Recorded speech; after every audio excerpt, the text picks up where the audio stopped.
And then I was talking to a friend and she's like, seems like your timing might be perfect.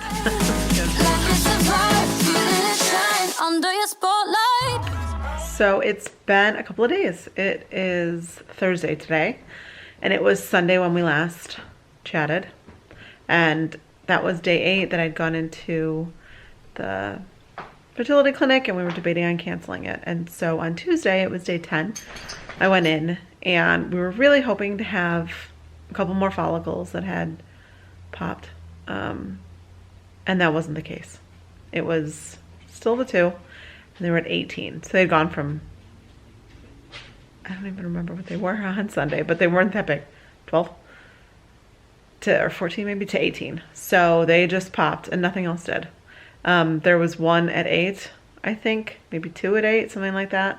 And everything else was smaller than that. So there was just no way that we were gonna get it to catch up, unfortunately. So on Sunday, the doctor had left me a message and said, it's completely up to you. She said she would do an egg retrieval for 2. She also said we could just cancel it, or she said we could convert it to an IUI. So Jill and I were debating all of those things, and she kind of left us, you know, completely up to us, and she's really sweet and, you know, understanding. So I kind of felt crazy for being like, yeah, okay, we'll cancel it. No, never mind, I don't want to cancel it, all over the place. But a lot of people said that it's not crazy. It's just you're allowed to take time to think about it and then maybe change your mind. So when I came home and looked at my sheet that I made, because I'm so type A, it helped me decide. And it actually printed it out and gave it to the doctor, and she said that was really helpful because, you know, she wasn't my doctor for my last cycle, so she had to keep going back through records, and it's not necessarily easily, like, it's not easy to follow because it's tons of records, and they have to look in different places for different results and all of that. So luckily my type A personality journaled everything, and so I was able to just give it to her, which she said was helpful, and she'll definitely use it in the future. So anyway, went in on Tuesday, had that result, and then my doctor was out. It was a different doctor. It was her day off. And she was emailing my nurse as I was there with the other doctor. And she said, have you thought about IUI? And I said, I've thought about it, but I haven't made a decision on it. And she said, okay, I'll give you all day today. Because they had said they usually do 2 IUIs at this clinic. But we actually only have 1 vial of IUI sperm. Everything else we have right now is ART or IVF. We've got 3 of those, and they're all at our doctor's office. But our donor is, I think, traveling for work, they said, or something like that. So they don't anticipate having stuff out of quarantine and available for purchase until March. So we have 1 IUI vial left right now. And so we told them that, and they said, okay, we can do just 1. You can do 24 hours or 36 hours. It's up to you. They said if you do 24, we'll trigger you right now in the office, and you'll come back tomorrow morning. And if you want to do 36, we'll have you trigger yourself at home, and then we will do it the next, like, 2 mornings from when I was there. So it was Tuesday, so Thursday. She said, I'm going to give you all day. I will call you right before I leave, and we'll touch base, and we'll go over whatever it is you choose to do and next steps. So then I left, and I called Jill, and I was just really struggling with that decision. First off, it's upsetting to have the IVF cycle canceled because I didn't expect this. I know I have low AMH, and I'm definitely a poor responder to the medications. Not as poor as Jill, but not good. I mean, we thought, okay, last time we did Clomid, it worked. It was the best one. And my doctor in Chicago said if she were to do it again, she would absolutely do Clomid again. So I think we all thought, this is probably going to work, you know? We should have a similar response this time to my last Clomid cycle. It was a little different. I was on, 1.5 times the amount of Clomid. And the medications started differently and at different times. So that was all a little different. And maybe that was it. I don't know. They had me take Clomid for 5 days and not start the stim injections until like day 4 of Clomid. So I had 3 full days of Clomid without any stims, and I looked back, and when I did it Before I did Clomid and Stims, I started, I think, at the same time. I think. So maybe that was it. Maybe it was a higher dose of Clomid, different doses of the medications. I don't know. Maybe it was just a different cycle. I also had 10 antral follicles, which is low for me. I usually have over 15. So maybe it just was not the right time. The doctor I saw on Tuesday said, I just don't think this is your batch. And, you know, I think another time would be really good. Give it a try. She's like, or we have success converting to IUIs if we want to do that. Whatever you want to do, we're on board with. So it was the ball totally in my court, mine and Jill's court. And Jill, being the wonderful wife that she is, just said she will support anything I decide. I knew she wanted me to do an IUI, but because we want a baby. But she wants it to be my decision. And I was thinking, you know, I haven't got to the weight I wanted to get to before I got pregnant. The way I'm working out most days of the week and more days than not, which is good. And I'm eating really, really healthy and I feel great. I feel so much better than I did. And I have lost weight. I'm definitely in better shape, more fit. I think I'm just healthier overall in general. And I feel better and stronger in every way, not just physically. But I think I was thinking it would be Jill. And it might still be, who knows. But I think that it was just a hard thing for me to wrap my mind around. I've been changing my mindset, you know, to get away from, I'm going to be the one getting pregnant right away, to I'm just going to do IVF so we can freeze and get eggs and embryos, hopefully. And that's where my mind was at. So it was an adjustment. And when Jill and I were talking, she said, you know, whatever you decide, I'll fully support. And she said, our end game, our end goal is to have a baby.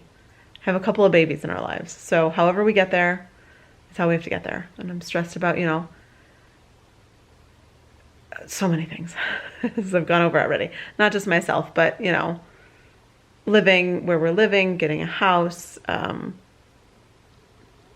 how to, you know, all sorts of things. So when Jill said, you know, our end goal is baby, and we'll just take every opportunity we can to get to that, and we will get there at some point. And we both have faith that we will. I think it was like maybe a year ago at this time, we were having a rough time, and I was driving home just thinking, I just want to have a baby, and I was so scared, what if we don't? And then I realized that Jill and I are not going to be, we're not the type of people to want to have a life without being mothers. So we will go to the ends of the earth to make that happen. Right now we're just walking that journey to get there. So we have faith that we'll get there. And so we just, you know, when Jill said our end goal is baby, it just reminded me that we have to take every step we can to get there.